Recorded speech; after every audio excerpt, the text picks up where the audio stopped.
Alam mo, isang beses lang tayo magkakaroon ng pagkakataon na lakaran ng kalsada ng buhay. Kaya sa kahit anong sitwasyon, naway piliin mo maging mabuting tao at manatili kang tunay. Sapat na yan.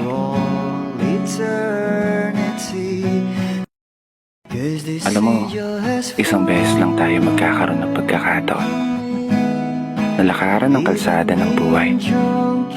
Kaya sa kahit anong sitwasyon, naway piliin mo maging mabuting tao at manatili kang tunay. Sapat na yan.